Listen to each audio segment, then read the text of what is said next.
지금 저 용산 서초 강남 송파를 1단계의 성이고 서울을 2단계의 성, 경기 지역까지 해서 3단계의 성으로 성을 3단계로 둘러친 겁니다. 아니 그 지역의 국회의원이 그 지역의 재선 3선 처음 나갈 때는 뭐 어쩔 수 없이 전세로 갔다라고 쳐.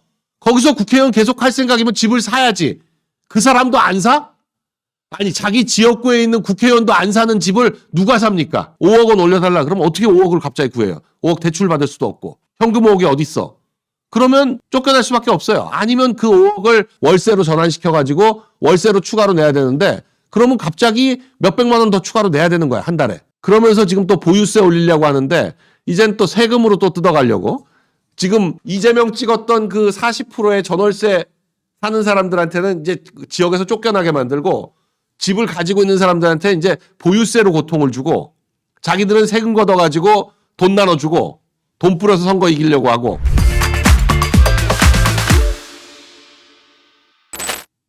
민주당 지지도는 지금 50%대는 깨졌습니다. 그래서 지금 민주당 입장에서는 상당한 위기 상황이 왔다라고 말씀드릴 수 있는데 지금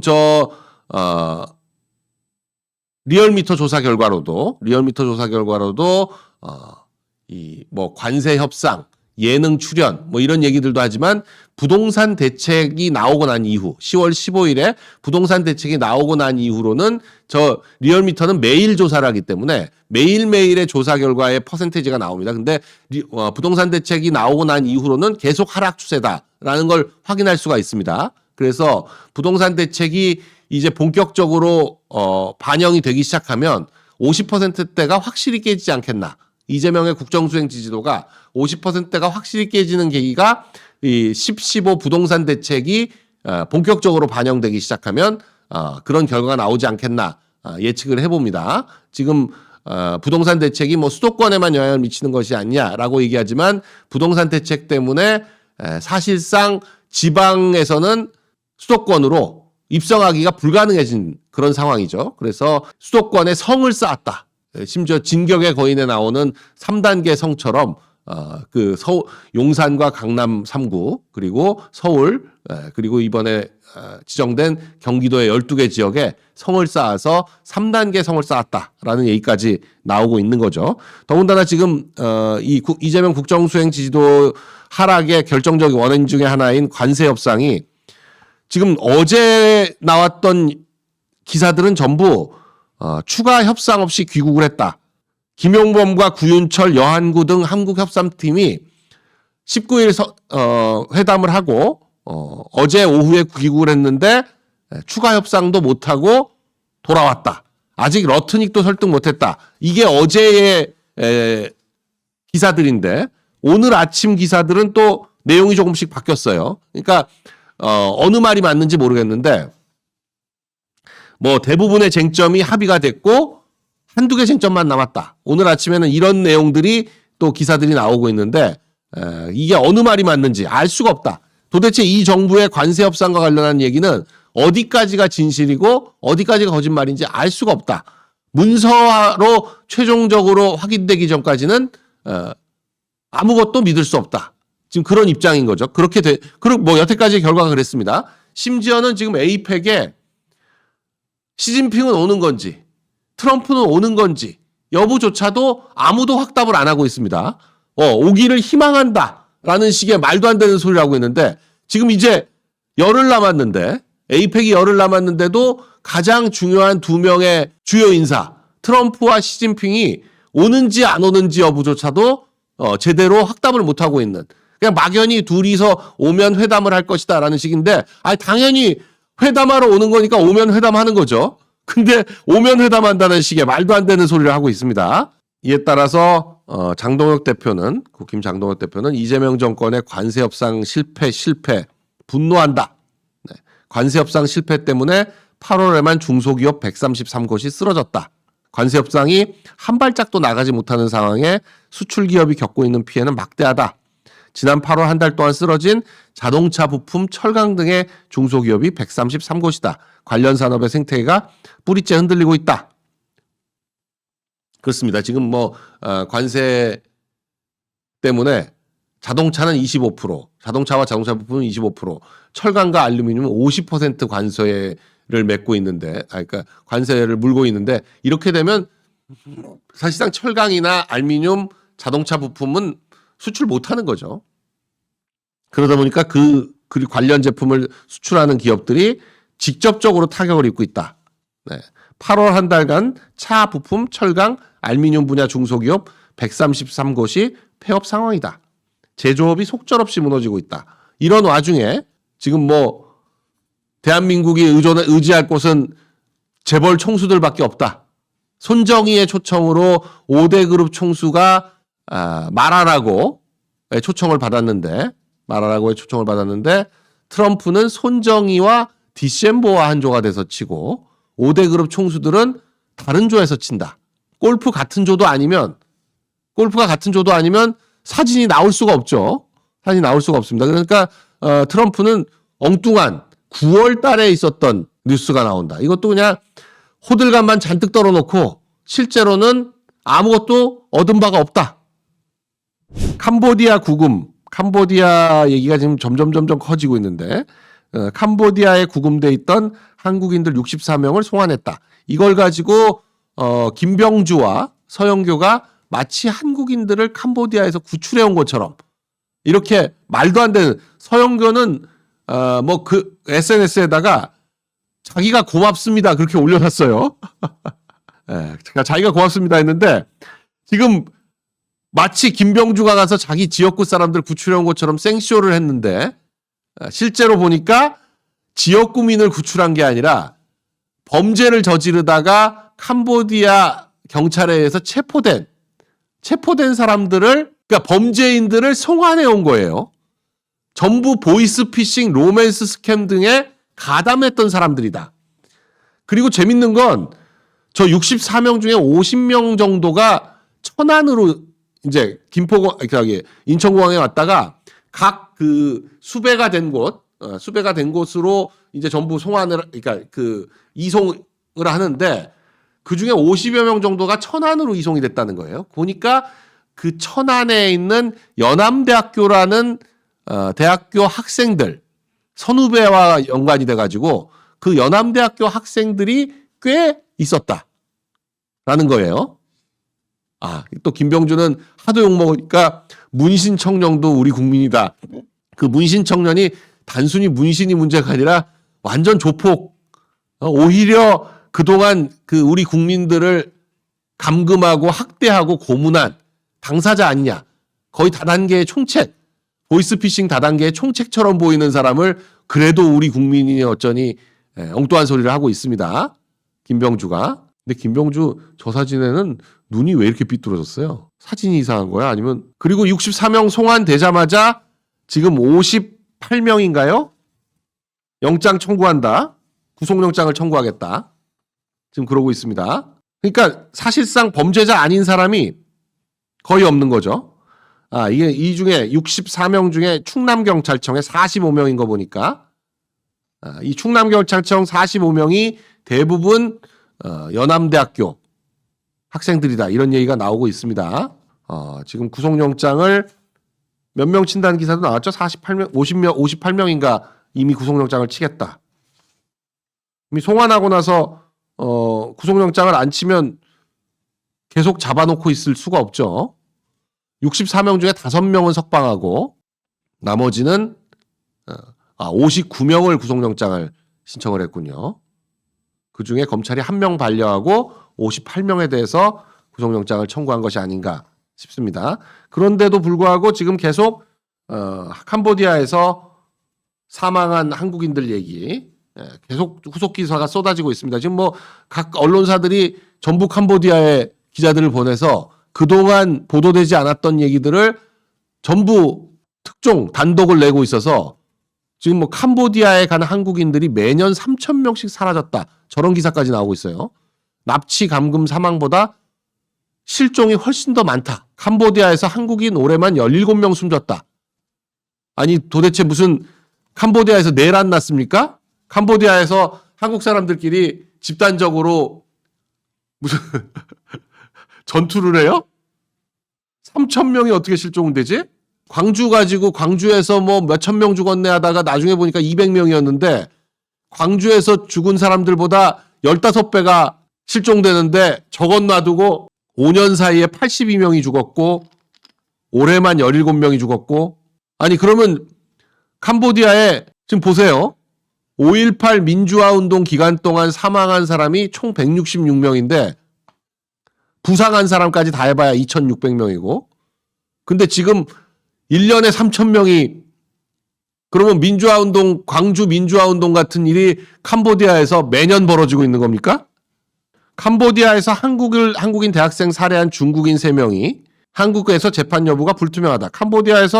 캄보디아에 어찌됐거나 뭐 유인해서 갔건 약취해서 갔건 감금해서 갔건 뭐 어떻게 갔건 캄보디아에 간 사람들을 이러니까 국힘에서는 캄보디아에서 피의자들부터 데려왔다. 피해자들을 데려와야지. 거기 잡혀있는 사람들을 데려와야지. 그걸 잡고 범죄를 저질렀던 사람들을 먼저 데려왔다. 아니 저 피의자들 입장에서는 캄보디아 감옥에 있는 것보다는 한국 감옥에 있는 게 훨씬 낫죠. 캄보디아 감옥에서 무슨 일을 당하겠어요. 근데 거기 있는 사람들을 피의자부터 데려왔다. 납치, 감금, 폭행으로 고통받는 현지 우리 국민을 구해야 할 중대한 인도적 사안인데 이재명 정권은 피해자 구출이 아니라 캄보디아 내 구금된 피의자부터 전세기로 송환을 했다. 살인, 강도, 조직범죄, 경제사기 등 강력범죄 피해자에 해당하는 국제수배대상 적색수배자까지 포함되어 있다. 이게 어떻게 국민보호냐? 오죽하면 민주당 내에서도 이현주나 박범계나 전현희 같은 사람은 캄보디아의 군사작전이라도 해야 된다. 그걸 또 이제 김민수 국힘 최고위원은 아주 칭찬한다. 그랬더니 오히려 김병기 민주당 원내대표는 신중해라. 전현희가 캄보디아의 군사조치라도 해야 된다 그랬더니 발언에 좀 신중해라. 아덴만 여명작전과는 완전히 다른 문제다. 왜 달라? 김병주는 군사적 조치는 고려 요소가 아니라고 하면서 지가 가서 구출해 온다 그러더니만 범죄자만 잔뜩 데리고 온. 아니 범죄자는 거기 있으나 여기 있으나 어차피 처벌받으니까 똑같아요. 오히려 캄보디아 감옥에서 좀 있는 게 더 나아. 지금 캄보디아에 끌려가든지 뭐 끌려갔던 아니면 유인돼서 갔건 월 1,000만 원 고소득 보장 뭐 이런 것 때문에 갔건 간에 어찌됐거나 가서 피해를 입고 있는 우리 국민들이 엄청나게 많은데 그 사람들은 안 구해오고 오히려 그 사람들 약취해서 유인하고 약취해서 납치가 아니라 약취라 그러죠. 약취해서 끌고 간 주범들 저 문신한 사람이 피해자겠어요? 당연히 다단계 책임자 실행대장 최소한 간부급이지. 아니 캄보디아 가서 월 1,000만 원을 사실 번다고 하면 그 범죄 말고 월 1,000만 원을 어떻게 벌어요? 아니 상식적으로 한국에서도 월 1,000만 원은 엄청나게 큰 돈인데 달러로 따지면은 거의 10,000불까지는 아니더라도 8,000불 정도 되는 거 아니에요? 아니 캄보디아 같은 나라는 한 달에 노동자 급여가 100불이 안 되는 나라인데 거기서 그 100배를 번다면 캄보디아에서 100배를 번다면 그게 범죄 아니고는 가능하겠냐고요. 말이 안 되는 소리지. 그런 말에 현혹이 돼가지고 믿는다는 것도 말이 안 되고 그냥 속는 게 아니라 사실은 이런 어떤 인맥이라든지 뭐 선후배 관계라든지 뭐 이런 걸로 돈 꿔주고 엮이고 뭐 해가지고 가는 거죠. 어쩔 수 없이. 무경험자 우대, 초보자 환영, 초보자 숙식 제공, 월수 500만 원 보장, 용모 단정한 여성 환영. 이거 뻔한 거 아니에요? 그걸 몰라? 그걸 모르고 속아 넘어가? 속는 게 아니지. 뭔지 알면서 가는 거지. 그리고 왜 굳이 한국 사람을 선호하겠어? 한국 사람한테 중국말 시키겠어요? 한국 사람한테 캄보디아 말 시키겠어? 한국인들을 상대로 하는 보이스피싱을 하려니까 한국 사람을 유인해서 데려가가지고 영화 같은 게 그런 보이스피싱 관련한 영화가 나오기 시작한 지가 벌써 7, 8년 됐는데 거기 보면은 뭐 상해 같은 데다가 이 건물 하나 뭐 폐건물 같은 거 적당히 점거해가지고 거기다가 쫙 차려놓고 하고 있는 거 그런 영화들 나온 지가 벌써 꽤 됐잖아요. 근데 이제 더 이상 중국에서 못하니까 캄보디아로 간 거고 캄보디아 가서 몇 년간 써먹다가 이제 더 이상 말도 안 듣고 용도 폐기해야 되겠다. 그러면 이제 장기 적출의 대상이 되고 뭐 이런 거죠. 숙식 제공 같은 거 써 있으면 절대 가면 안 되는 거예요, 사실은. 숙식을 왜 제공해? 신한노예 뭐 새우잡이 배 뭐 이런 거지. 아니 정상적인 직장이 숙식을 왜 제공하냐고요. 아, 김병준은 지금 심지어 이재명은 합니다 갤러리에서도 욕 처먹는 중이라고. 경기도지사 나가려고 눈 뒤집어져서 똥볼 찼다고. 그러니까 김병준아 저 서영교나 뭐 전현이나 추미애나 다들 지금 뭐 눈이 뻘개져가지고 어떻게든 기사 한 줄 더 날라고 온갖 똥볼을 다 차고 있는 거죠. 숙식 제공하면서 토끼 간처럼 꿀꺽. 아니 그러니까 지금 토끼 유인해놓고 오는 거랑 똑같이 간 빼먹으려고. 자, 근데 제가 계속 말씀드리지만 지금 이 부동산 10-15 대책이라는 부동산은 뭐 이제부터 시작입니다. 이 대책으로 인해서 가장 피해를 입는 사람들은 서울과 지금 경기 12개 지역에 있는 전월세를 살고 있는 사람들이에요.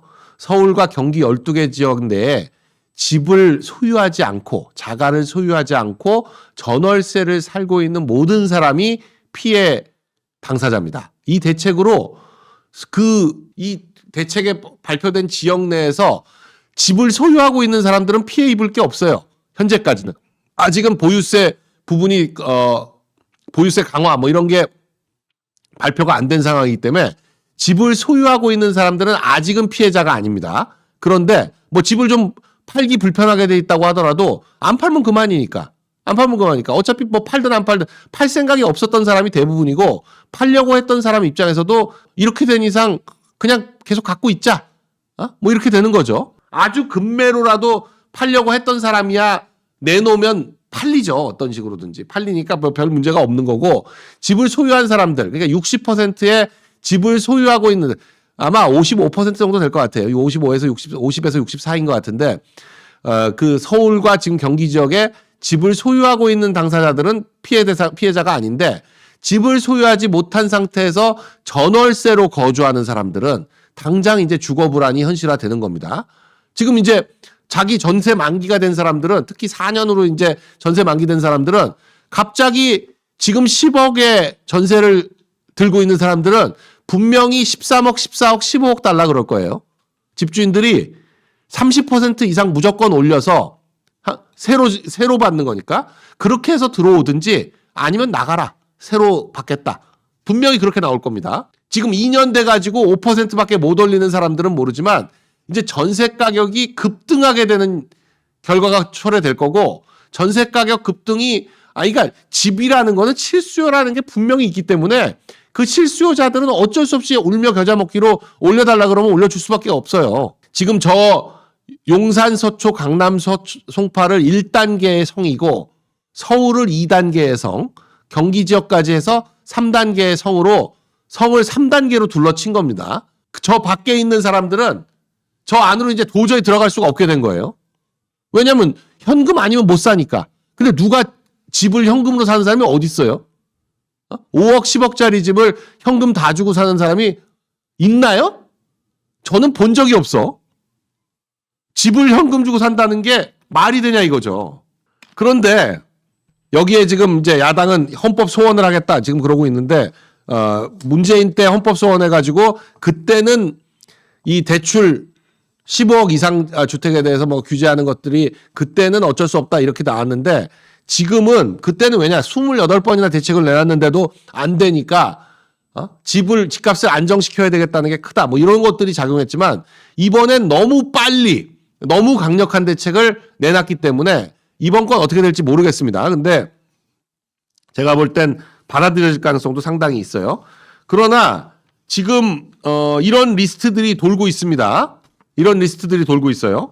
지금 민주당 내에서 이건 뭐 민주당 의원들 재산 공개된 내역을 보고 아마 정리한 것 같은데 지금 보시면 지금 김병기 원내대표 같은 경우에 장미 아파트 송파구 신천동에 있는 장미 아파트를 48평짜리를 소유하고 있는 거 그러면서 자기는 갭 투자가 아니라 그러는데 아니 동작구에서 삼선한 국회의원이 장미 아파트를 왜 가지고 있습니까? 그리고 그 장미 아파트를 전세를 주고 자기는 전세 살고 있으니까 갭 투자가 아니라고 하는데 갭 투자의 정의는 뭐냐면 전세를 주고 집을 소유하고 있으면 그게 갭 투자예요. 아니 동작구 국회의원을 나갈 사람이 동작구에 집을 사야지. 송파구 집을 팔고 동작구에 집을 사서 거기서 살아야지. 동작구에 전세 살고 있으면서 송파구 집은 절대 안 팔아. 안 팔고 계속 가지고 있는 게 갭 투자예요. 갭 투자라는 걸 전세를 끼고 집을 사는 것만 갭 투자가 아니라 전세를 끼고 집을 보유하고 있는 게 갭 투자야. 보세요. 강선우 여가부 장관 후보자였던 강선우 의원. 아니 강서구에서 국회의원을 하면서 왜 대치동 음마를 가지고 있습니까? 강서구엔 집을 안 가지고 있어. 아니 그 지역의 국회의원이 그 지역의 재선 3선 처음 나갈 때는 뭐 어쩔 수 없이 전세로 갔다라고 쳐. 거기서 국회의원 계속 할 생각이면 집을 사야지. 그 사람도 안 사? 아니 자기 지역구에 있는 국회의원도 안 사는 집을 누가 삽니까? 아니 지금 보시면 강선우 대치동 음마 35평, 김한규는 지금 어디 국회의원이죠? 저 제주도인가 경기도인가? 처음에 강남으로 나왔다가 김현장 변호사다가 강남으로 나왔다가 강남에서 떨어지고 제주도 보궐로 나갔던가 그렇죠? 제주도야 제주도. 제주도 국회의원인데 제주도에 집도 땅도 없이 전세로 거주해. 자, 그다음 사람 보죠. 강선우는 강서에 살면서 그러고 민홍철은 어디 국회의원이에요? 역삼동 역삼 레미안 24평 갭투.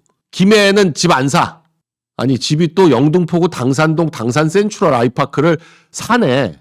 아니 그러니까 살기는 서울에서는 영등포에 살고 국회가 왔다 갔다 해야 되니까 영등포에 전세로 살면서 영등포에는 집을 안 사고 강남에다 집을 사. 역삼 레미안 저게 지금 본인도 있고 와이프도 있어?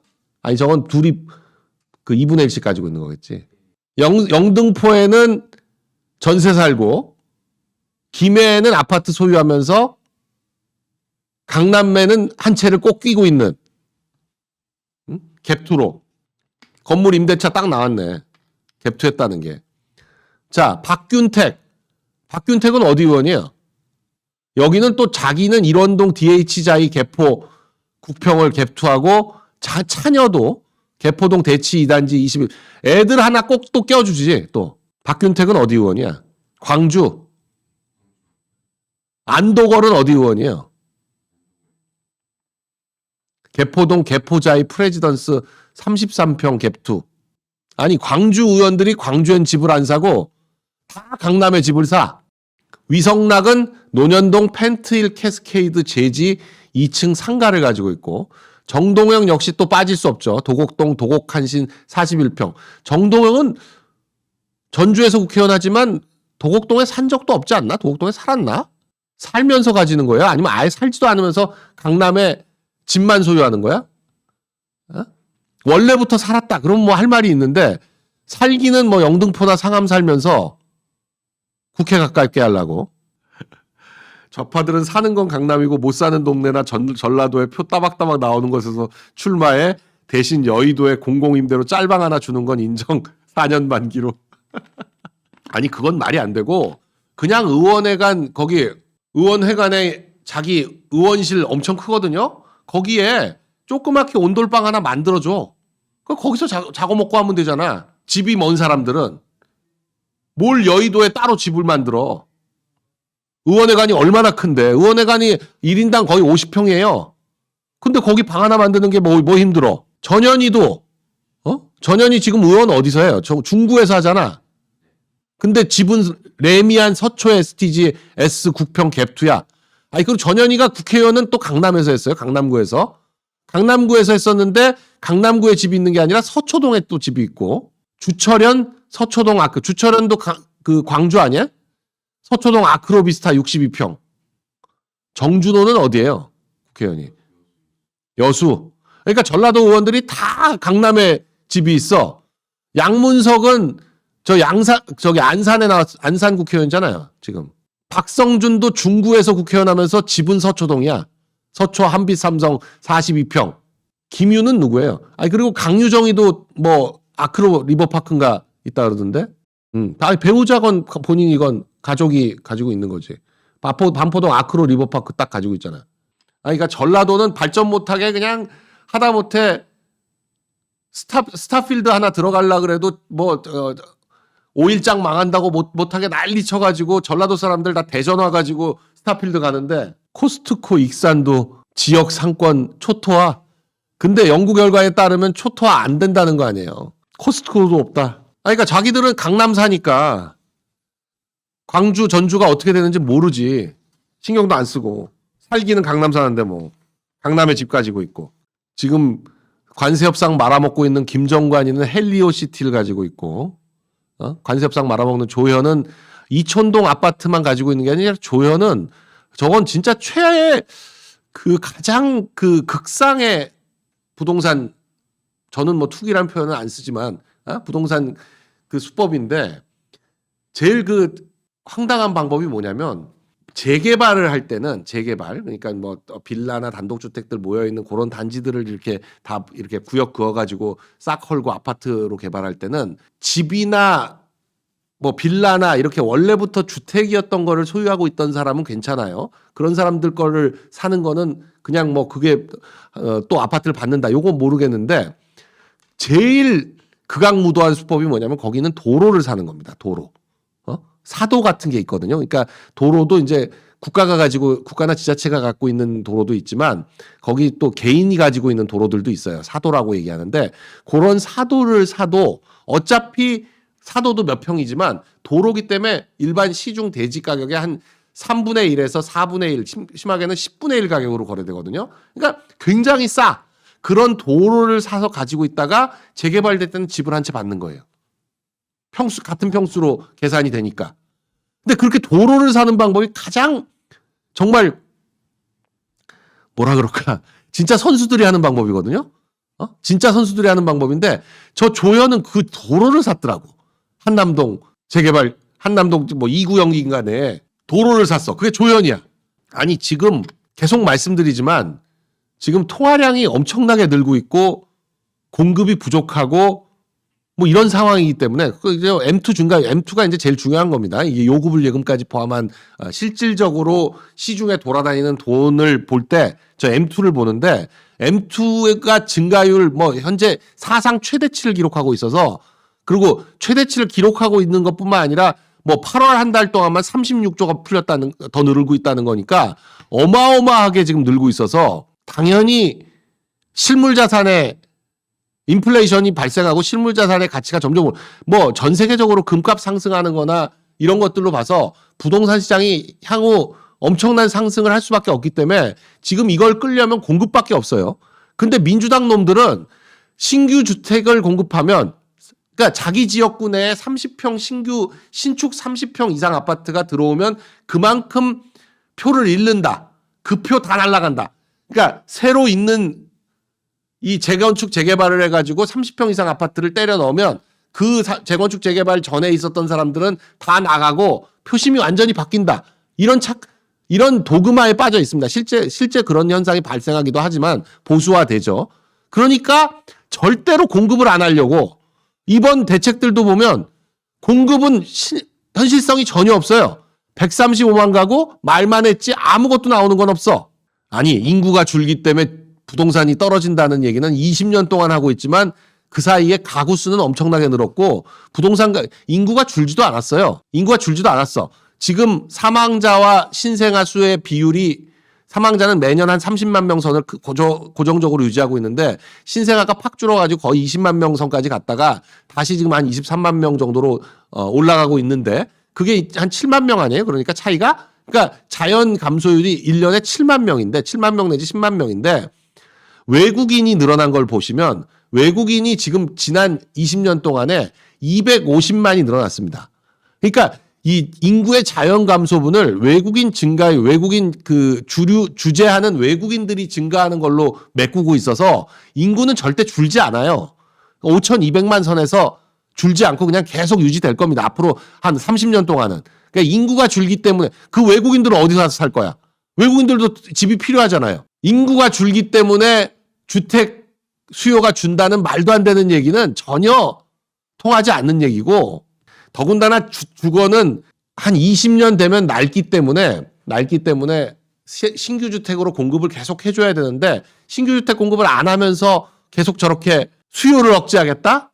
말이 됩니까? 그리고 자기들이 말로 하는 것가 아니라 이 사람들의 행동을 봐야 되는데, 아니 코스피 5천 가자는 사람들조차도 부동산에 몰빵하고 있고, 그 나머지 아니 저기서 저 사진에 있는 사람들이 다 강남에 집 한 채씩 가지고 있는 사람들이야. 김병기부터 시작해서. 이러니 부동산 대책이 이재명과 민주당의 지지율 하락의 결정적인 원인이다라는 게 리얼미터 결과로도 나오고 있습니다. 앞으로 시간이 점점 흐르면 흐를수록 전세값이 급격히 상승해서 전세권자들 다 밀려난다.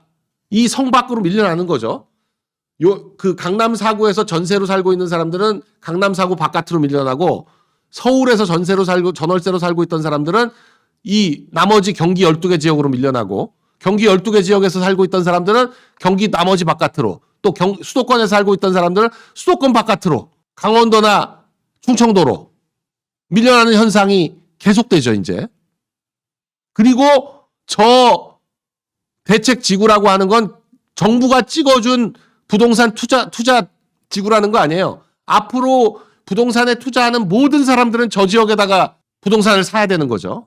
60대, 70대, 80대가 대한민국 토지의 70%를 소유하고 있는데, 60, 70대, 80대들도 죽을 때까지, 요즘은 이제 죽기 전에 자녀들한테 안 물려주고 죽을 때까지 쥐고 있는 게, 그래야 부모 대접을 해주니까, 부모 대우 받으려면 미리 주면 절대 안 된다. 하도 이런 일이 많다 보니까 60, 70대, 80대들도 안 물려주고 계속 보유하고 있어요. 그 사람들이 물건을 내놓고 이게 선순환이 돼야 되는데 양도세 때문에 내놓을 수도 없어.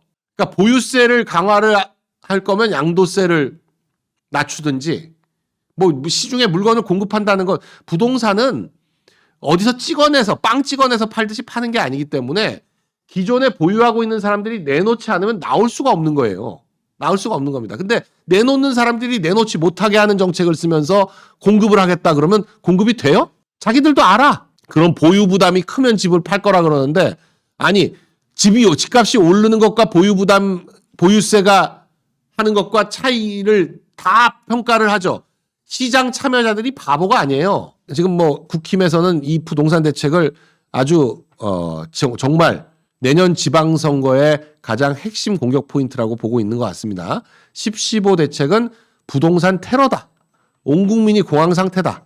부동산 캄보디아, 김현지 관세, 이 네 가지 이재명이 해결 못하면, 부동산 캄보디아, 김현지 관세, 요 네 가지 해결 못하면 민주당은 내년 지방선거 서울, 경기 전부 싹쓸이로 다 진다. 이렇게 말씀드렸습니다. 뭐 호남에서까지 진다고까지는 말씀드리지 않겠지만, 서울, 경기, 인천 싹 다 질 수 있다. 민주당은 싹 다 질 수 있다. 국힘이 잘하는 게 문제가 아니라 야당은 여당의 실정의 반사이익을 얻을 수밖에 없습니다. 현지는 의혹이고 문제점이고 그렇지만 부동산은 나한테 실질적으로 다가오는 피해이기 때문에 부동산이 훨씬 클 수밖에 없어요. 현지는 이 정권이 잘못하고 있구나라는 걸 짚는 이 어떤 고리인 거지, 실질적으로 국민들한테 피해는, 그러니까 뭐니 어쩌니 저쩌니 해도 결국 경제 잘하면 여당은 이기고 경제 못하면 여당은 지는 건데, 경제의 핵심 중에 핵심이 부동산인데 지금 이 부동산 때문에 살던 집에서 쫓겨나고 멀쩡하게 잘 살던 전세가 갑자기 5억 10억에 올라가지고, 그래도 서울에 살던 사람이 갑자기 쫓겨나서 경기도로 밀려나면 그 상실감, 지금 뭐 주식 조금 올랐다고 헤헤거리고 있지만 이 주식이 지방선거 때까지 갈까요? 쉽지 않아요. 자, 그런데도 불구하고 이 주식 문제가 나왔으니까 말씀드리지만, 이 특검이 지금 뭐 3대 특검이 다 문제입니다. 지금 뭐 해병 특검은 100일이 다 돼가는데 아무것도 못하고 있다. 그렇게 비판을 했더니 지금 오늘 5명에 대해서 구속영장을 한꺼번에 쳤습니다. 해병 특검은 이종섭, 김계환, 박진희, 김동혁, 유재은까지. 그러니까 당시 국방부 장관, 그리고 해병대 사령관, 기타 등등 해병대 수사 기록을 이첩 보류 회수 관여에 판단했다라고 하고 있는데, 여기에 지금 그 해병대 헌병 대장, 이 사람이 지금 사실상 지휘를 하다시피 하고 있는 거죠. 자기 뭐 항명 뭐 이렇게 해가지고 기소하는데 관여했던 사람들 전부 다 구속시키겠다, 지금 그러고 있는 거랑 마찬가지인데, 지금 똑같은 상황이 벌어지고 있는 게 지금 이문정과 백혜룡 요 상황인 거죠.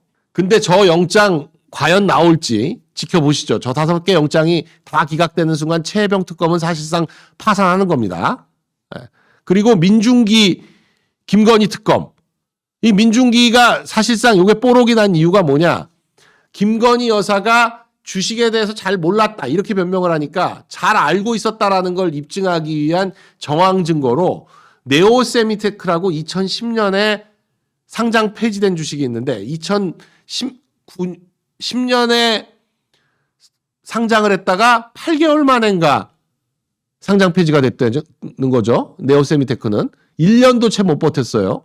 상장을 했는데 코스닥 상장을 했는데 이 회계법인이 회계 의견을 내는 걸 거부해서 직전에 이제 8개월 만인가 상장이 폐지됐는데 상장 폐지되기 직전에 이 네오세미테크 대표가 대량 매도를 하는 바람에 이 네오세미테크 대표는 뭐 7년인가 몇 년인가 뭐 이렇게 받았다는 거예요. 근데 이 대표가 주식을 대량 매도하는 그 시기와 민중기가 주식을 매도한 시점이 같았다는 거예요. 근데 그 오모 대표가 민중기와 대전고등학교, 서울대학교 동기라는 겁니다. 그리고 민중기는 저 주식을 얼마에 취득했는지 모르겠는데 500만 원 액면가에 취득했는지 자기 말로는 그래도 수천만 원 줬다고 얘기하는데 수천만 원에 취득했는지 취득 시점도 안 밝히고 있어가지고 이거 일단 기자들한테 소명이라도 해야 되는데 소명도 안 하고 있다 제대로. 물론 저게 범죄가 되려면 지금 공소시효가 거의 지난 게 아닌가 싶어서 범죄까지 되는지 모르겠지만 민중기가 특검을 한다는 게 말이 안 되는 거죠. 그런 네오세미테크 주식을 그러니까 내가 보니까 내가 작전주라서 너무 잘하는데 그걸 신주인수권을 샀다는 건 주식을 모르는 사람은 할 수가 없다. 그 얘기죠. 민중기가 제일 잘하는 거야 그러면. 민중기는 사실 중앙지방법원장 시절에 말했던 저거만으로도 성희롱 발언 저것만으로도 특검이 될 자격이 없는 사람이었는데 여기자 앞에서 저런 소리를 해가지고 민주당이 하는 짓이 부동산을 못 가지게 하면 민주당을 찍는다는 건데 그 분석이 맞는 거냐. 부동산을 못 가지는 정도가 아니라 맞습니다. 그러니까 지금 전월세에 살고 있는 사람이 40% 정도 되고 자가 소유자가 60% 정도 되죠. 그러니까 그 40%는 민주당 표다 이렇게 생각하는 거예요. 그러니까 절대로 신규 주택을 많이 공급해가지고 주택 소유하는 사람이 늘어나면 늘어날수록 특히나 30평형대 이상 아파트 여기 소유하는 사람들은 보수화된다. 이게 그 사람들의 머릿속에 딱 박혀 있는 거예요. 그러니까 절대로 못하는 거야.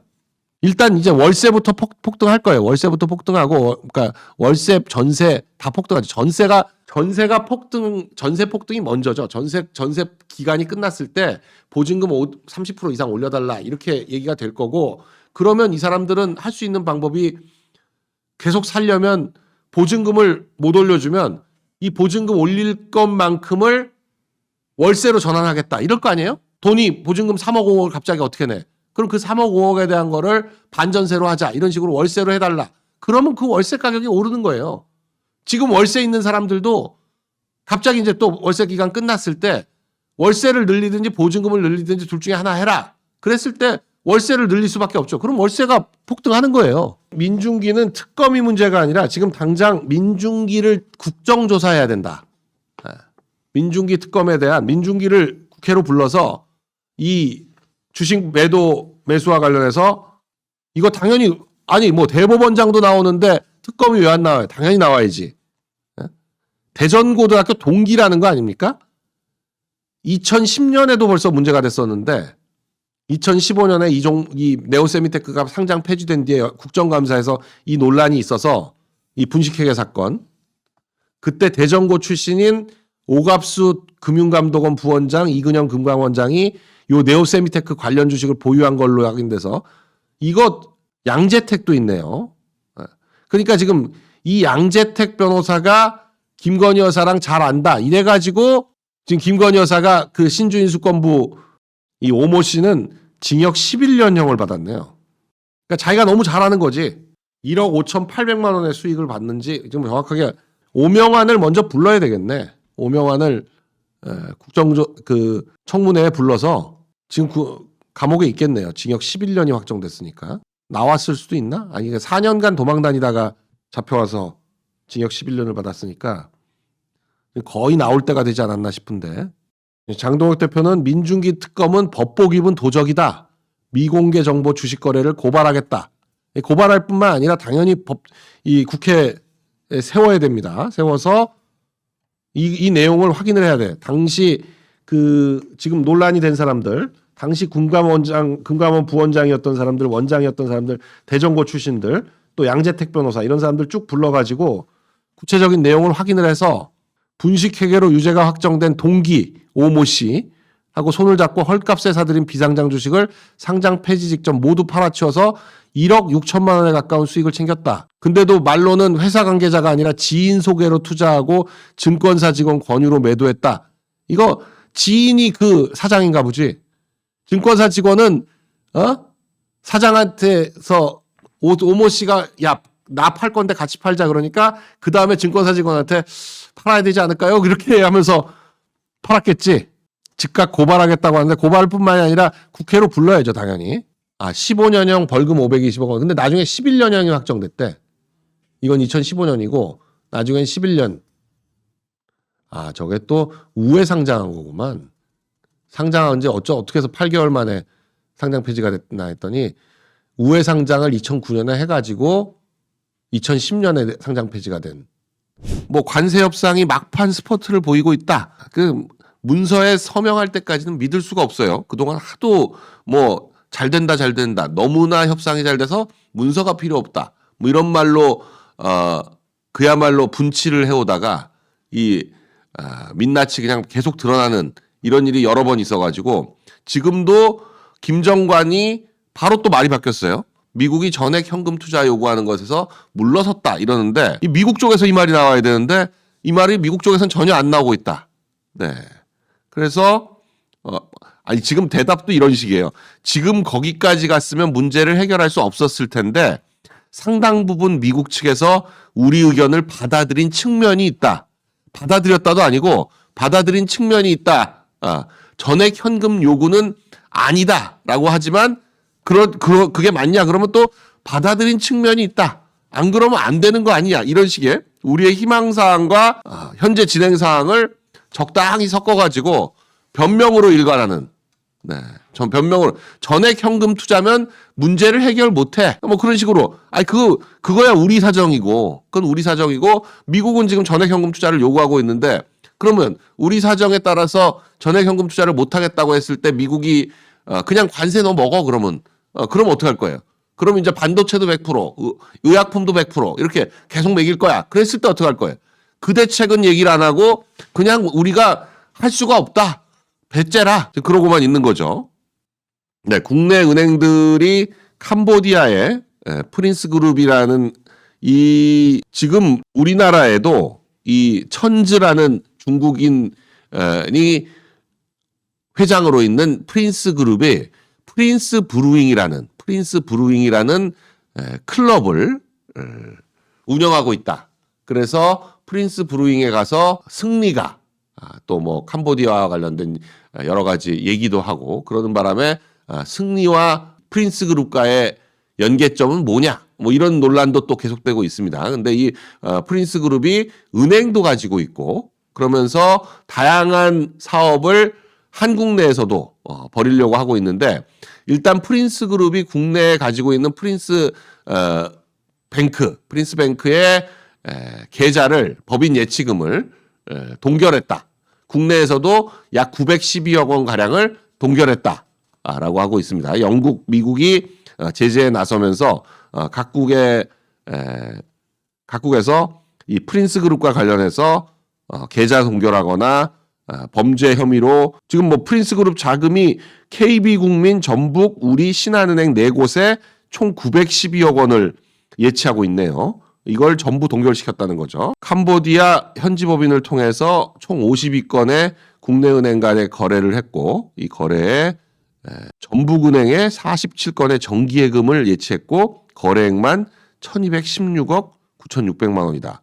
어마어마하네요. 네, 어마어마해요. 근데 그거 좀 많이 빠져나가고 지금 현재 남아있는 건 912억 원입니다. 네.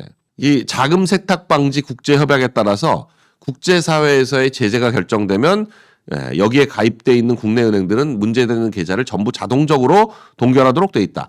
지금 그러니까 이 국제사회의 제재, 이게 국제사회의 제재라는 건 결국 미국의 제재인데, 미국이나 유엔의 제재를 의미하는데, 미국의 제재가 왜 강력하냐면 이 가장 강력한 건 역시 금융 제재입니다. 그 모든 은행들은 달러 결제 체제에서 퇴출되는 순간 망할 수밖에 없어요. 방코델타 아시아라고 예전에 북한 김정일의 자금을 예치해 놓고 있었던 방코델타 아시아 마카오 지점에 북한 김정일이 본인 통치 자금을 예치해 놓은 상태였죠. 근데 그 방코델타 아시아가 미국의 제재를 받는 순간 방코델타 아시아가 망해버렸어요. 방코델타 아시아라는 은행 자체가 망해버렸다. 그러니까 이 미국의 금융 제재라는 게 얼마나 무서운지 알 수 있습니다. 지금도 이렇게 은행에 있는 돈이 전부 그냥 바로 동결돼 버려요. 찾을 수가 없게 됩니다.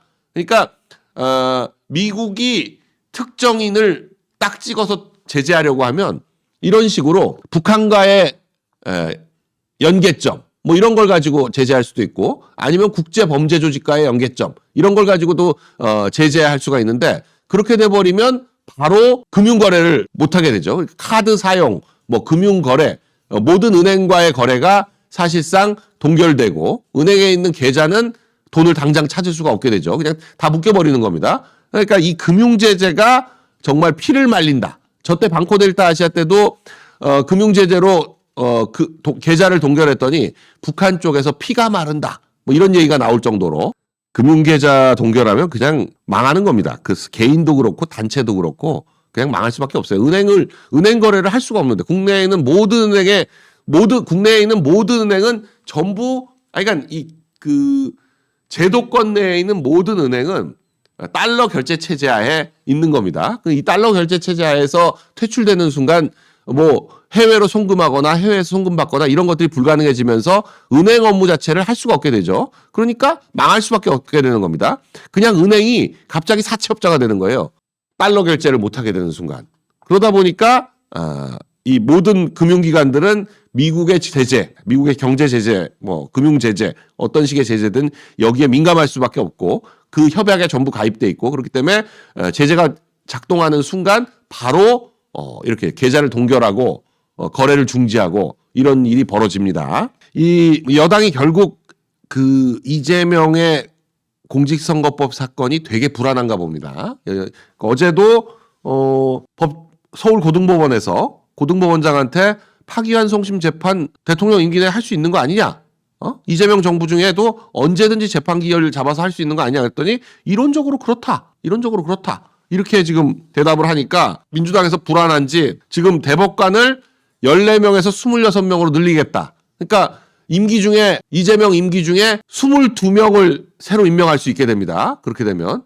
그러니까 대법관들을 전부 좌파 일색으로 깔아서 근데 지금 현재 법관들 중에 그렇게 좌파가 많지 않기 때문에 우리 법연구에 아무리 탈탈 털어도 그렇게 많이 안 나오거든요. 그러니까 일반인들, 변호사들, 김어준 같은 사람도 지금 대법관으로 임명하려고 하는 그런 의도를 노골적으로 하는 거죠. 정청래는 법원이 높다 한들 헌법 아래 기관이라는 말도 안 되는 소리를 하고 있는데, 이게 이 삼권 분립이라는 개념 자체, 그리고 요 설계 자체가, 그러니까 국회와 대통령이 있으면 대통령도 미국식으로, 미국에서 삼권 분립이 처음 등장할 때 소위 말하는 파운딩 파더스라고 하는 사람들이 삼권 분립이라는 걸 처음 만들 때 대통령과 의회는 국민들이 직접 선출하기 때문에 일단 뭐 선출 권력이라고 흔히 얘기하고 국민의 대표성을 반영을 한 거죠. 그런데 왜 대법원만은 국민들이 선출하지 않고 그냥 대통령이 임명한 것으로 했느냐? 왜 그렇게 했느냐? 왜냐하면 이 선출 권력은 잘못하면 우민화에 빠질 수 있어요. 잘못하면 우민화에 빠질 수 있습니다. 그러니까 민주주의의 가장 큰 약점이 뭐냐면 국민들이 우민화해서, 그러니까 바보가 되는 거죠. 한마디로 말하면 개돼지가 돼서 정말 포퓰리즘에 빠지거나, 그야말로 지금 우리나라 상황이 그런 거잖아요. 그렇게 될 상황이 올 수 있는데, 그런 상황에서라도 이 의회나 대통령을 현명한 사람들, 현명한 법관들이 이걸 통제할 수 있게 하는 그런 방식으로 대법원만큼은 투표에서 뽑지 말고 오랫동안 법관을 한 사람이라든지 이런 시중의 평판이라든지 여러 가지를 고려해서 현명한 사람들로 뽑아야 된다. 그래서 뭐 대표적으로 이 미국 대법관은 9명이지만 이 구인의 현인들 이런 와이즈맨이라는 말이 꼭 나오는데 그 현명한 사람들을 뽑아서 플라톤식으로 얘기하면 철인이죠. 철인들이 사법권은 가지고 이 의회나 대통령이 독주하려고 하는 거를 컨트롤해야 된다. 막아야 된다. 이게 이제 소위 말하는 삼권 분립이에요.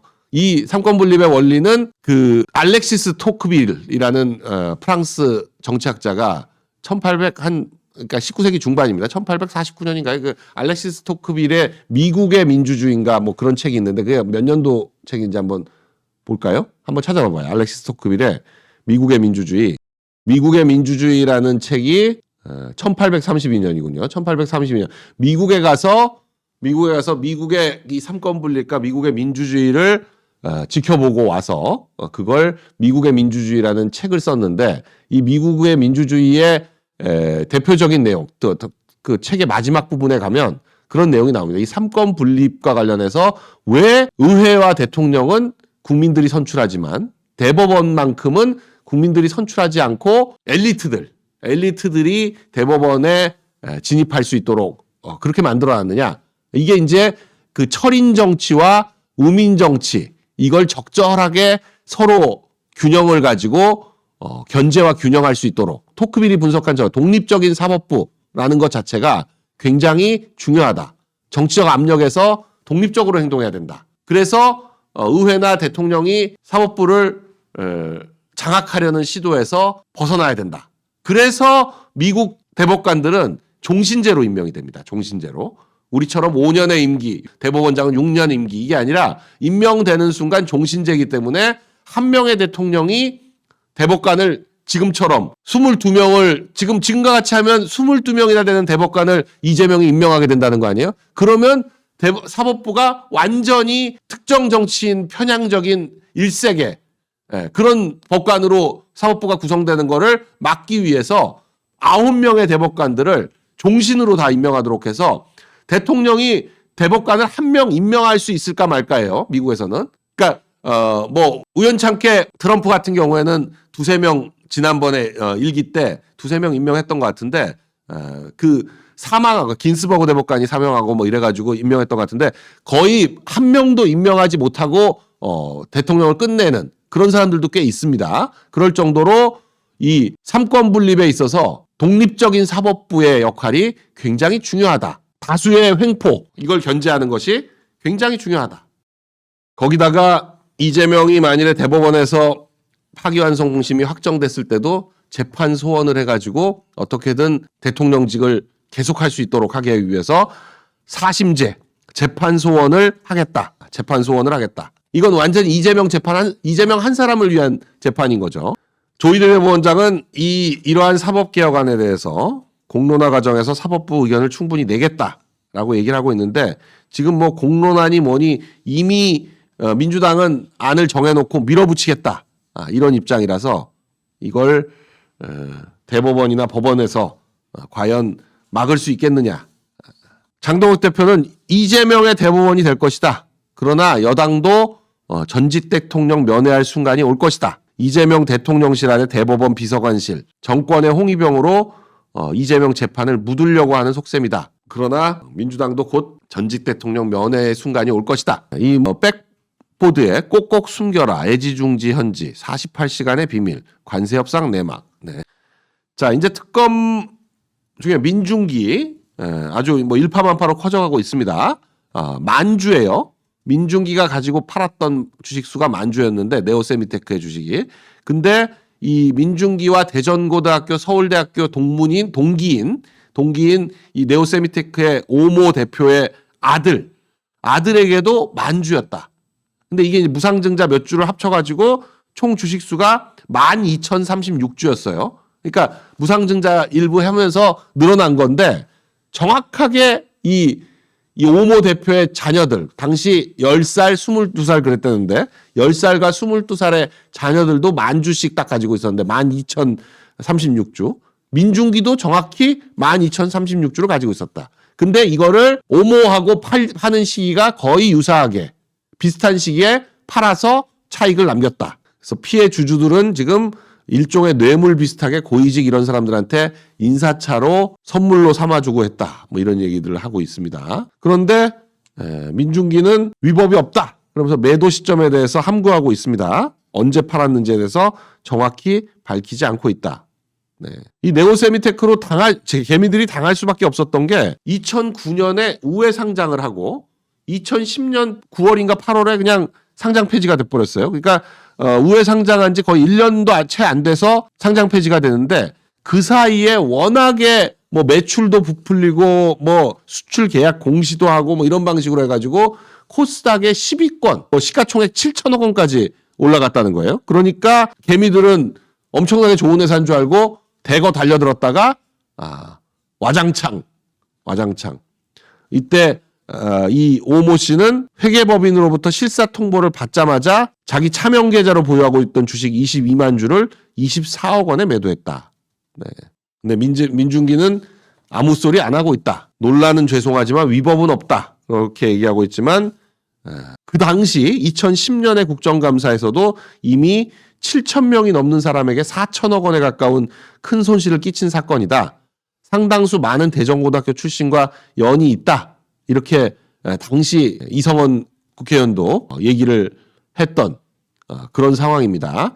장동욱 대표는 민중기 특검은 패가망신이 아니라 개미들의 피눈물을 빨아서 떵떵거리면서 살고 있다. 즉시 특검에서 물러나라. 국힘에서는 이 민중기를 고발하겠다라고 하고 있습니다. 미공개 정보 주식거래 의혹 등등 해가지고 더군다나 또 강압수사에 대한 제보도 있고 해서 여러 가지 합쳐서 이 민중기 특검은 김건희 특검에서 인지해서 수사해야 돼요. 관련 사건으로 지금 불거진 거 아니에요. 김건희 여사에 대한 네오세미텍 주식 매수 뭐 이걸 지금 수사하다가 민중기 특검과 관련한 내용이 나온 거기 때문에 민중기 특검에서 민중기를 수사해야 된다. 네. 이게 아마 이 민중기 특검에서 제일 먼저 검사들이 이탈하겠다. 그러면서 그 소속 검사들이 전부 검찰청으로 돌아가겠다라고 했었는데 그 이유도 아마 그 검사들이 이 민중기와 관련된 이런 내용을 인지하고 여기다 큰일 나겠구나라고 해서 이탈한 거 아니냐. 김건희 특검 파견 검사들이 제일 먼저 빨리 조속 복귀하겠다 저렇게 얘기했었는데 저때 이미 저 검사들이 민중기와 관련한 이 주식 사건을 알고 있었던 게 아니냐. 그런 의혹이 듭니다. 민중기를 특검하는 특검이 돼야 된다.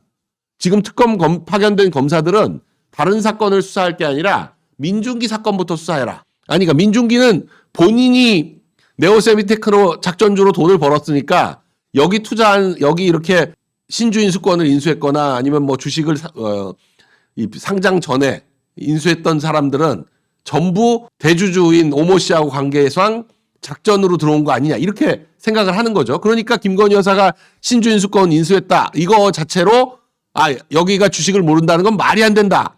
본인이 제일 잘한 거죠.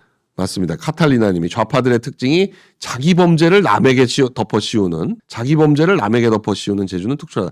맞습니다. 증권사가 보관 중인 주문 녹음 틀면 된다. 이 증권사는 매도 매수 주문 전화로 하면 다 녹음하기 때문에 그것도 그냥 영구 보관합니다. 그러니까 당연히 이 증권사에 있겠죠. 네. 자, 이 부동산 대책과 관련해서 어제도 저희가 상당히 많은 사람들을 지금 민주당 의원들이 상당수 강남 3구, 용산까지 해서 이 4구에 아파트를 소유하고 있으면서 자기 지역구에서는 전세를 산다.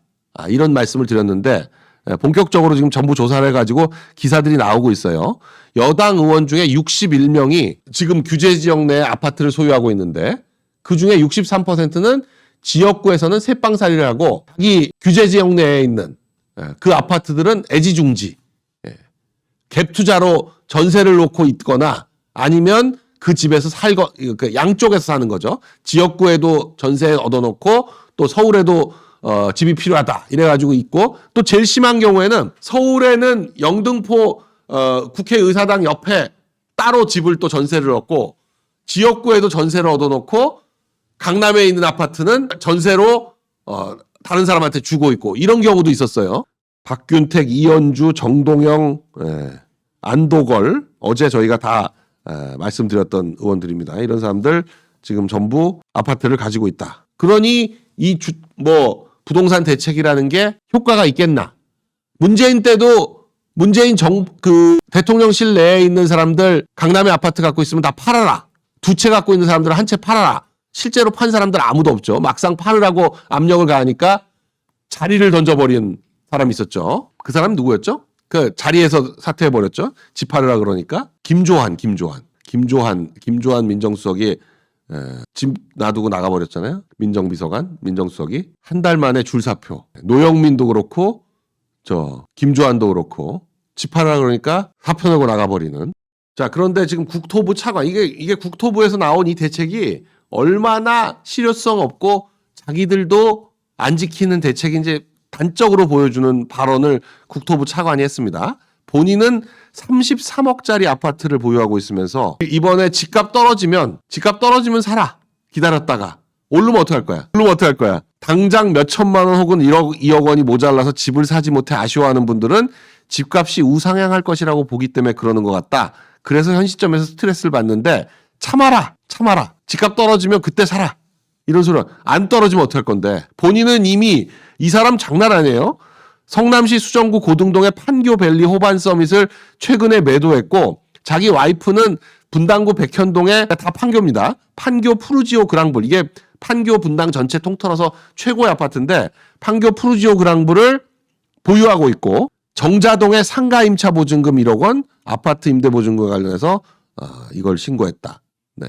56억이에요. 56억 재산을 신고해서 현직 고위공직자 재산 3위에 올랐다라고 하고 있는데 본인은 14억 원이 넘는 대출을 끼고 33억 원짜리 판교 푸르지오 그랑블을 갖고 있으면서 푸르지오 그랑블에 사는 건지 아니면 임대 보증금과 관련한 채무니까 갭 투자 아니에요? 아니 이재명도 지금 양지 금호 아파트 분당 양지 금호 아파트 60평 가지고 있는데 본인도 안 팔았잖아. 갭 투자로 50억 재산을 만들었다. 저 사람은 원래 재산이 있는 사람이 아니고 이 판교의 아파트 투자로 50억 재산을 만든 거죠.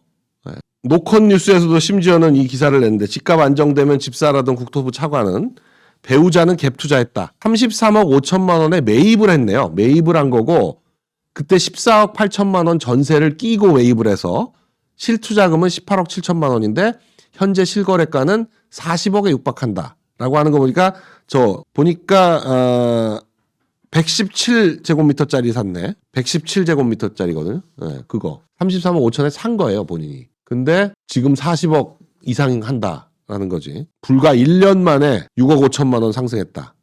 이 아파트 산 게 작년 7월이야. 작년 7월에 33억 5천만 원에 매입하고 10월에 14억 8천만 원 전세 계약을 체결해서 투자의 전형이다. 아니 국토교통부 장관이 차관이 이러고 있으면서 국민들 보고 집 사지 말라? 갭 투자 수요가 사라지면 전세 물량이 일부 줄 수가 있다? 그럼 전세에서 월세로 전환해라. 근데 이 상경 차관은 백현동 아파트를 실거주 목적으로 매입했다고 하는데 실거주 목적인데 어떻게 전세를 줬어? 더 큰 평수로 이사하기 위해 매입했지만 기존 아파트가 팔리지 않아서 입주 시점을 맞추기 어려웠고 부등이 시세보다 저렴한 14억 원대 전세 세입자를 구했다. 통상적인 갭 투자와는 다르다. 통상적인 갭 투자가 있고 예외적인 갭 투자가 있나? 그러니까 계속 말씀드리지만 이렇게 되면 전월세 가격이 급격히 상승할 수밖에 없습니다. 지금 10월 15일에 나온 대책이니까 이제 아직 일주일도 안 됐는데 지금 전세 시장, 월세 시장이 지금 완전히 패닉이에요. 패닉. 아파트 2,000세대에서 전세 매물이 단 한 건이다. 이런 기사에 월세 144만 원으로 미쳤다. 그러면서 대출 규제와 전세난에 서울 세입자들이 패닉에 빠졌다. 2,000세대가 넘는 강서구의 단지에는 한 건, 1,000세대에 달하는 마포구 단지에 전세 매물이 2건밖에 없어서 전세를 구할 수도 없고 월세도 가격이 급격히 상승할 수밖에 없고 월세는 지금 강북 국평형이 300만 원이다. 그러니까 지금 이번 대책으로 쉽게 말하면 이런 겁니다. 서울 이번 규제 지역에 포함된 지역들은 지역 내에서 가장 피해를 입는 사람들은 그 지역 내에 전월세 살고 있는 사람들이 가장 피해를 입을 수밖에 없어요. 그러니까 용산, 강남 3구 여기에 사는 전월세로 살고 있는 사람들은 이제 자기 전세가 끝나는 시점에 이 안에서 이 지역 내에서 퇴출될 수밖에 없고, 왜냐면 전세보증금을 5억 원 올려달라 그러면 어떻게 5억을 갑자기 구해요? 5억 대출 받을 수도 없고 현금 5억이 어디 있어?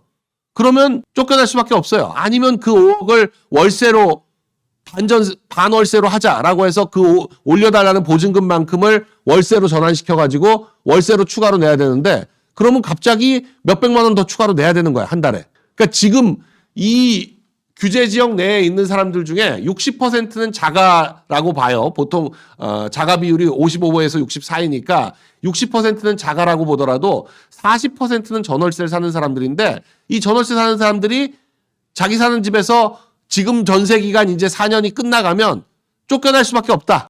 대통령실은 부동산이 유일무이의 투자수단 되는 것이, 아니 유일무이의 투자수단이 아니라 자기 집을 한 채를 구하겠다는 사람들을 집을 못 구하게 하는 게 투자의 문제가 아니에요. 투자의 문제가 아니야. 집을 사는 거는, 자기가 살 집을 구하는 거는 투자가 아니라 생존이야, 생존. 직장하고 가까운 데다가 집을 구해야지 그래도 출퇴근 시간 1시간 안에서는 다녀야 이게 저녁 있는 삶을 보장받고 좀 인간답게 사는 거지. 하루에 출근 시간 2시간, 퇴근 시간 2시간에서 하루에 4시간씩 출퇴근하면 제대로 삶이 사라지냐? 그러면서 지금 또 보유세 올리려고 하는데, 이젠 또 세금으로 또 뜯어가려고. 지금 이재명 찍었던 그 40%의 전월세 사는 사람들한테는 이제 지역에서 쫓겨나게 만들고, 집을 가지고 있는 사람들한테 이제 보유세로 고통을 주고, 자기들은 세금 걷어가지고 돈 나눠주고 돈 뿌려서 선거 이기려고 하고, 세금으로 집값 못 잡는다고 하는 사람들은 이제 서울 선거를 좀 아는 사람들인데, 여당 의원들은 그런 말 못하고 전 의원만 저런 소리 하고 있어요. 박용진 같은 사람. 그런데 오히려 이제 집을 가진 사람들은 이때가 기회다. 차라리 자식들한테 증여를 하겠다. 어차피 매각은 불가능해졌으니까 차라리 증여하자라고 하는 거죠. 그럼 만일에 2주택 가진 사람 같으면 그 세대 불리한 자식한테 아예 집을 줘버리는 게 앞으로 혹시 세금이 늘어나더라도 대응하는 방법이고, 국토교통부 차관뿐만이 아니라 구윤철 경제부총리, 재경부 장관조차도, 기획재정부 장관조차도 지금 보시면 부동산 보유세 강화해야 된다. 지금 그러고 있어요. 뭐 1% 얘기하고 있습니다. 1% 얘기하고 있는데, 본인은 미국처럼 재산세를 평균 1% 매긴다고 치면 집값이 50억이면 1년에 5천만 원씩 보유세를 내야 되는데 연봉의 절반이 세금으로 나간다면 버티기 어려울 거다. 이딴 소리를 했어요. 그랬더니 지금 이거에 완전히 황당한, 구윤철 자체가 강남에 지금 개포 주공 1단지를 8억 9,100만 원에 사가지고 최근에 재건축 DH 퍼스티어 아이파크로 재건축돼서 전용 59제곱미터가 30억 원에 달하는, 그리고 분당구 백현동에 상가주택을 15억 5천만 원에 매입하고 2021년에 27억 원에 매도했습니다. 10년 만에 실거주 한 번도 안 하고 11억 5천만 원의 차익을 거뒀고, 세종시 가재마을 아파트, 이건 당연히 특공 받았을 텐데, 특별공급, 공무원 특별공급 받았을 텐데 이거 2억 6,900만 원에 분양받아서 실거주 한 번도 안 하고 2018년에 4억 원에 매도했었고, 그러니까 신고재산 50억이 전부 부동산으로, 그것도 성남 분당 아니면 강남 아니면 세종시 기가 막힌 지역의 아파트를 전부 사서 기가 막히게 실거주도 안 하고 매각해서 차익을 남기는, 신기에 가까운 이 김현지가 지금 핸드폰을 주요 수사 고비 때마다, 이재명 수사 고비 때마다 교체했냐, 아니면 약정 끝나서 바꾼 거냐. 네. 전화기 바꾼 지 2개월 만에 다시 바꾸고 국감 시작하는 올해 10월 13일에 전화기를 바꿨다. 이렇게 계속 바꾸는 게 이게 정상적인 거냐? 아니면 뭔가 증거인멸을 하기 위한 거냐? 이재명이 성남시장 시절에 2016년에 무조건 전화기 바꿔야 된다. 전화기 뺏기면 큰일 난다. 네 인생 기록 다 들어있다. 이런 지침 비슷한 걸 얘기했는데 그 지침을 따른 거 아니냐? 박지원이 심지어 김현지 보고 똑똑하니까 국감 나가라 그랬는데 너무 보니까 김현지가 핵심적인 내용을 많이 알고 있기 때문에 태도를 바꿔서 출석하면 안 된다로 바꿨어요. 예. 자, 근데 이긴 개혁신당 이분이 사무총장인가요? 경기도 도의원도 하고 그랬었는데, 그래서 성남에서 의원을 하고 그래가지고 이재명 김현지와 관련한 내용을 잘 알아서 이재명, 김현지가 나오는 동영상을 공개를 했습니다. 한번 관계를 확인해봐라. 한번 보시죠, 이 영상을. 네. 풀로 보시면 굉장히 재밌습니다.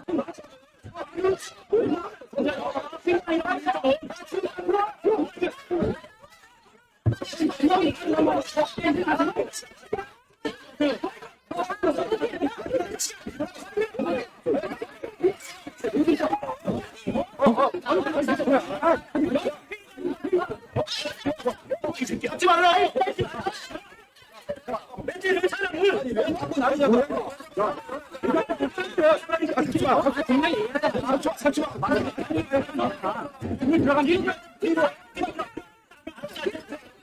잠시만 부시랑 놔둬. 왜 그래?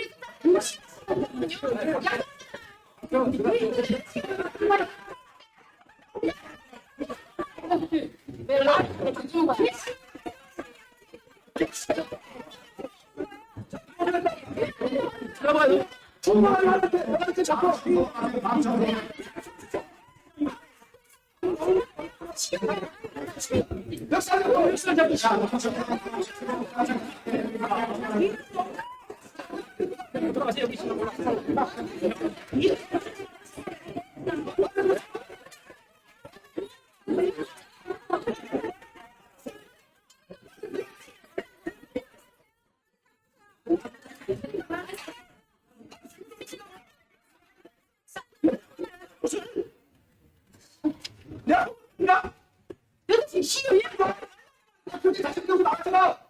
빨리 와! 방금 말했거든.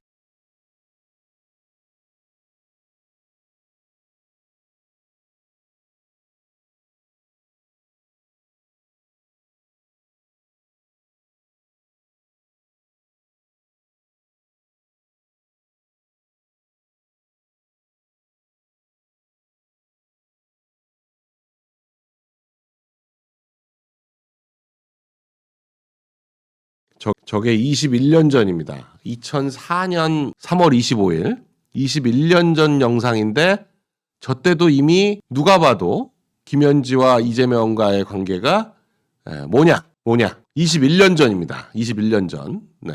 뭐 온갖 지금 사진들이 난무하고 있는데 수렴 청정하는 게 아니냐.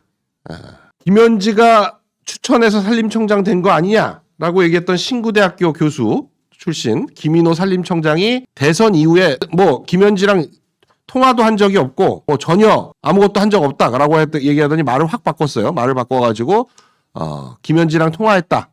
요건 인정을 했고 그리고 자기가 자기를 셀프 추천을 했다. 산림청장으로. 이게 말이 되는 소리예요?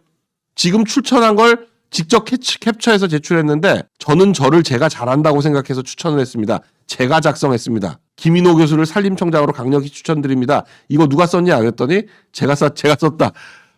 이 김인호도 김현지의 배경으로 네, 산림청장에 오른 것이 아니냐. 네. 자, 이 와중에도 알토란처럼 챙겨야죠. 챙겨야 됩니다. 그러니까 최민희 우리 국회 과학기술정보방송통신위원장 최민희가 자기 딸 결혼식을 하면서 모바일 청첩장에다가 카드 결제까지 할 수 있도록 이 뭐 딸 결혼식에 과방위 피감기관 화환들이 길게 늘어섰다. 국정감사기간에 딸 결혼식을 한다. 기가 막히네요. 과학기술방송통신위원장이기 때문에 관련 기관이 정말 수십 개 수백 개입니다. 과학과 기술과 정보와 방송과 통신 5개를 생각해 보세요. 그러면 과학기술 관련한 테크 기업들, 정보 관련한 수많은 회사들, 방송사들, 통신사들, 그리고 뭐 SK니 뭐니 하는 이런 직접 규제받는 이런 곳들, 이런 데들이 전부 피감기관에 해당할 텐데 여기에 방통위원장이 딸을 결혼시키면서 모바일로 청첩장을 보내면 화환에다가 돈을 안 낼 수가 없죠. 그러니까 뭐 항공우주연구원, 원자력안전위원회, 방송통신전파진흥원, 피감기관이 뭐 한 KT, LG, U+, 네이버, 현대차 뭐 화환이 100여 개가 전부 보냈는데 이걸 이제 마치 이 결혼식이 내가 국회의 여왕이다 라는 최 위원장의 선포식 같은 느낌이다. 최민희는 이번 국감을 진행할 자격이 없다라고 이 박정훈 의원이 공개를 했는데 자기는 딸이 주도했기 때문에 내용도 몰랐다. 날짜도 까먹을 뻔했다. 날짜를 얘기해도 제가 까먹어서 꼭 좀 참석하라고 딸이 그랬다. 그 다음에 전화까지 와서 좀 끝까지 있어달라는 요청을 받았다. 이런 제 질의 내용을 보신다면 문과 출신인 제가 양자역학을 공부하느라 거의 밤에 잠을 못 잘 지경이었다. 매일 양자역학을 공부하고 내성암호를 공부하고 암호통신을 거의 외우다시피 한다. 딸의 결혼식에 신경을 못 썼다. 그래서 네. 제가 자식 둘인데 다 결혼해서 화환을 받지 않겠다는 얘기는 하기가 어렵다. 아니 나는 양자역학을 딸이 공부했다는 얘기인 줄 알았더니 본인이 양자역학을 공부하더라고. 아니 암호통신을 자기가 왜 외워? 아니 양자역학을 원래 모르면 아니 모르는 사람이 과학기술정보통신위원장을 하질 말지. 본인이 왜 해? 양자역학이 무슨 지금 공부해가지고 알 수가 있는 건가? 진짜 미치겠다. 미적분도 지금 공부해서 모를 것 같은 그런 할머니가 무슨 양자역학을 공부한다는 핑계를 장난 아니야 진짜. 정말 말 한마디 한마디가 너무 주옥 같아서 와 진짜 다음에는 자율주행 공부하겠다고요. 2차 전지 자율주행 AI 머신러닝 공부하느라고 밤을 샌다 그러겠네.